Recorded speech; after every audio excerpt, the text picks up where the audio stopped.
It's going to be a long weekend next weekend, and I'm planning a trip with my family. And I'm trying to book some hotel accommodation. You've been in my place. You know how difficult it is to organize family trips. So imagine you're in my shoes right now. And you're booking this hotel accommodation for your family. What is the first thing you look for? Okay, surroundings, ambience, surroundings. How do you know the surroundings are good? The view, how do you know the view is good? Somebody said it. What was it? Pictures. Pictures. Fantastic answer, right? Something so simple. Pictures is the correct answer. Pictures are essentially what you're paying for. You will pay 1,000 rupees, 2,000 rupees more if it's a good picture. Right? Believe it or not, you've just solved $1 million question, and I'm not exaggerating to effect. This is actually the same problem that Airbnb faced a little over 10 years ago, a decade ago. Airbnb, the founding team, tried to build the best vacation marketplace in this entire world. The best. And they succeeded. But they had no bookings to begin with. 0 bookings. Which means no revenue. Which means they're broke. They've used up all of the investors' money and they're broke. Why did this happen? As it turned out, it happened because the pictures on their website were awful. Okay? The homestays and the listings that were going up on the Airbnb site had terrible pictures clicked on phone cameras which weren't great back in the day. Or homeowners were listing their pictures from stock photographs on the internet. Nobody would pay for that, do they? Airbnb, trying to build the best vacation marketplace in the world, spending thousands and thousands of dollars, money to no end, which they've spent already building the best tech stack, easiest checkout experience, beautiful user interface. And it turned out that what they needed was a couple of $100 to rent a guy with a good camera, the DSLR. You know your friends, right? The DSLR, ethnic dating. The same thing they needed. They just needed a guy with a good camera. Now this way of thinking creatively outside the box is what we call design thinking in tech. Design thinking, simply put, is a human-centered, creative, and out-of-the-box way of solving problems. That's it. This is one of my roles at work today. As a design thinking facilitator, I work with incredible engineers, leaders, business and tech, to help them solve complex business problems by thinking creatively and out of the box. There's a common assumption that all of you share with me, and I'm confident about this. I will bet you $1,000. Let's up the stakes, $10,000. All of you are deeply technical or academic in nature. You're either pursuing your degree in engineering or design. And there is this assumption that people who are deeply academic and technical are not yes, that we're not creative. Which I think is rubbish. I don't think it's true. Creativity at the end of the day is just this. It's a process of coming up with original ideas that have value. No more, no less. And I think every human in this room and in the world is capable, limitless, in coming up with creative ideas. And you'll agree with me. Why then don't we believe that we're not creative? Why then do we believe that we're not creative? Why is this happening? There's a problem that I've realized all of us face. As we grow up, as we grow older, we see that there is more pressure on us. You all face it. There's more pressure on you. To face this pressure and perform at higher levels is one thing, but to perform within a narrow range of your abilities, just a tiny range of your abilities, that's what the real problem is.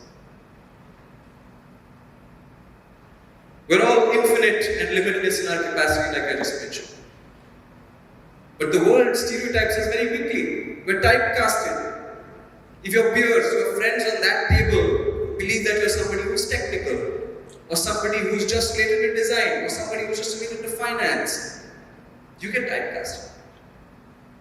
And you find it very difficult to find opportunities in the creative side of the house, and that just isn't fair. And this is why many incredible, talented, creative, brilliant minds think that they're not.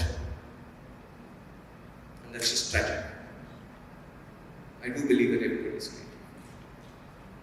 I do believe that everybody should get a chance to explore all opportunities. All opportunities available. There are two myths that surround creativity that all of you have heard and have believed at some point in time. You know who you are. Let's not kid ourselves. The first one's very funny. We all believe that creativity is a gene that you're either born with or you're not. Right? That creativity is about special things. It's only special people who are creative. That's funny because it's like saying only some people are fit, which is true. But everybody is capable of getting fit. If you work towards it, you can get fit, and the same applies towards creativity.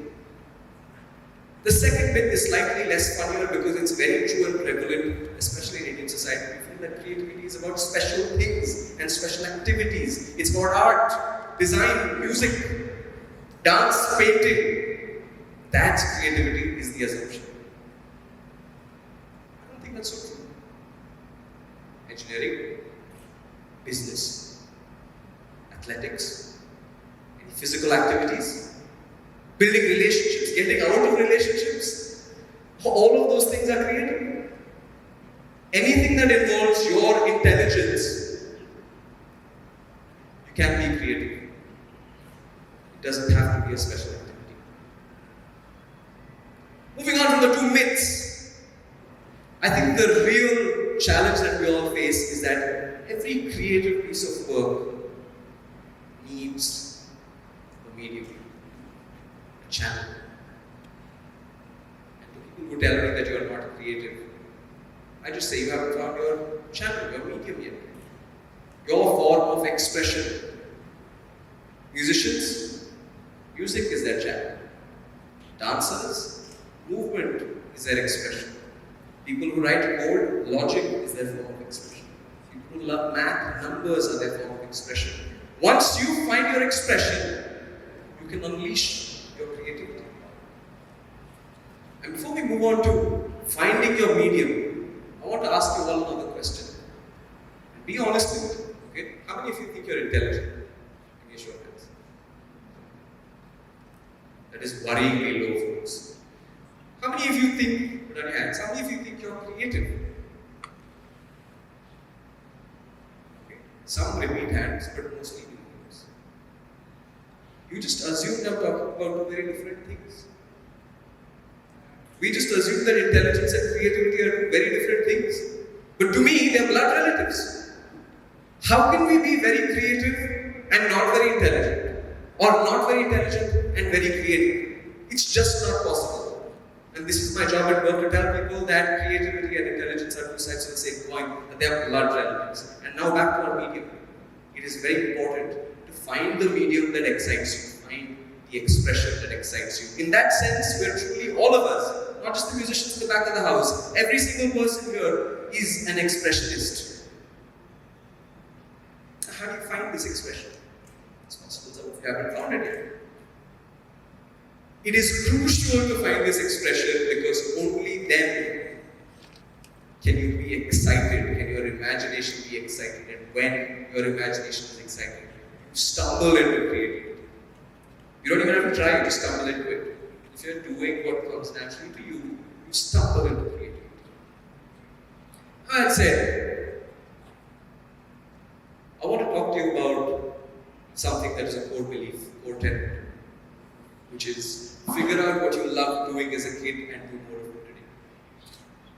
All creative people have one thing in common. They may not all be the same, but they have one common trait that all of the rest of you find annoying. They have that one thing in common, which is that they love their expression. They protect it fiercely. They're very defensive about it. They will combat it to the very end if you challenge their expression. That's the work we have to do. And the same applies to me. I was 4 years old when I first set foot on a stage. It was for a fancy dress competition. I set foot on stage as a 4-year-old, and the role I was playing was a fisherwoman. I was made to play a fisherwoman. I say made to because my mom dressed me. That was my first moment on stage. Not a fairy tale beginning, I admit. So going up on stage became a regular activity for me. Throughout school, throughout my childhood, whether it was for plays, whether it was for hosting school annual days, taking part in debate competitions. I don't know why I did it in hindsight. I didn't know it back then also. I mean, it's not like I had a master plan. I didn't know what I would make of it. I didn't think, oh, in the future this is what I'll be doing. No, none of that.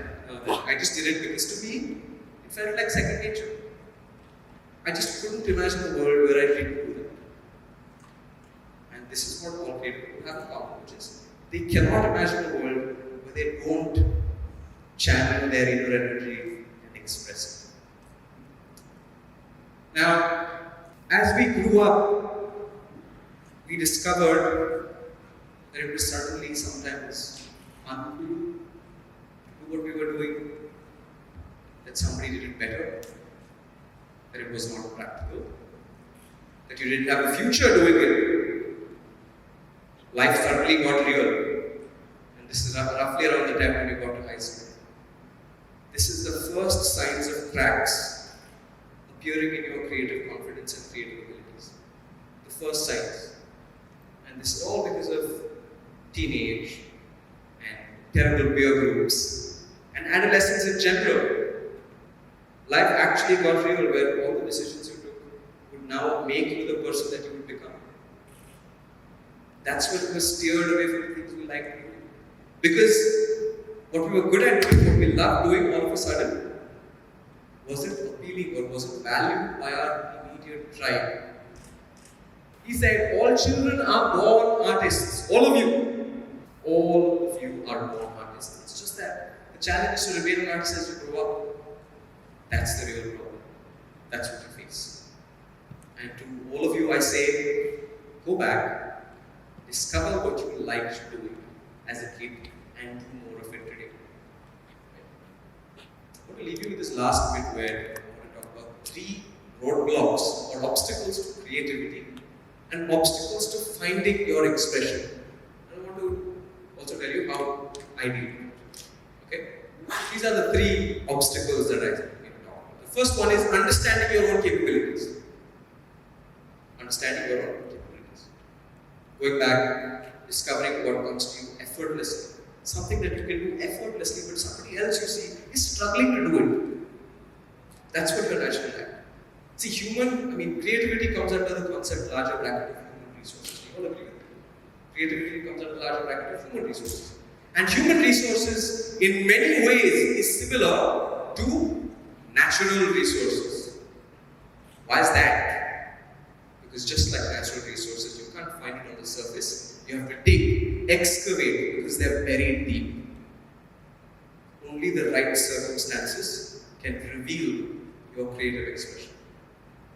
And to you I say, go back to the 5 people that you trust most in this entire world.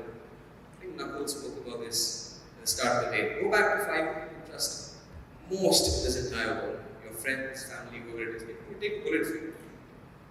Go to them and ask them separately, not together. Because they come together at the end. So keep them separate. Ask them what they think you are natural at. Compile out their answers. You will be surprised at the similarity of all of these 5 answers. And once you think you have some answers, take a hammer and hit the wall with that hammer and hit it hard and see if the wall breaks. That wall is the creative block, and that hammer is all of these answers that you're missing. And if it breaks, then congratulations to you if you not keep track. The second obstacle I want to talk about is that we're all multivariate beings. We're not one character trait doesn't define all of us. But we're in a generation where we love adding labels, titles to what we do, right? We're in a generation of Instagram bios, Twitter handles, LinkedIn descriptions, because we'll get a job easier. Okay. Some of you laugh because you know what I said is true. We love adding labels and titles to what we do. How many engineers in the house? How many design students in the house? Some of you. Okay. We love adding labels and saying, I'm an engineer, this is what I do, I'm a designer, this is what I do. And we think it's working well for us, but it's actually not. We're more than that. We're more than just the titles that we define ourselves by.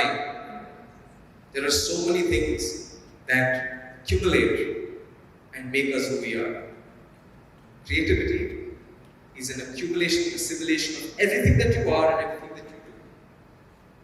So let all of these capabilities come together and work as one. Your body, your mind, and feelings, they're not separate systems. They work together as one unit and embrace all of it.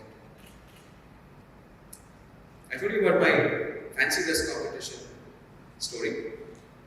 After that happened, I went up on stage and spoke on stage regularly growing up. I learned Hindustani music and learned to play the tabla for 5 years. I then studied theatre and dramatics for 2 years. I wrote plays and acted in plays. I then did my engineering for 4 years while building my career in public speaking and professional speaking. And I obsessed daily about being able to tell stories better. Did all of this. And to you sitting in an audience, some of you say this makes no sense.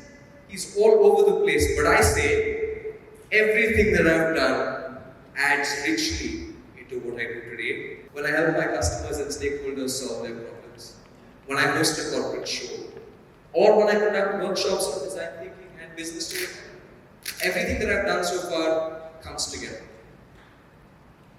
The third obstacle in our way is we believe life is linear. We believe that everything we do has to happen at a certain time, and timing is very important. Some of you may be feeling that the opportunities you missed are gone forever, but that's not true. There is always a constant potential for renewal. Opportunity is always plenty abundant. You may be 20 years of age, 30 years of age, 40 years of age, 60 years, I don't know. And you may think it's too late for me. But that is just not true, because life is not linear. Life is what I call organic.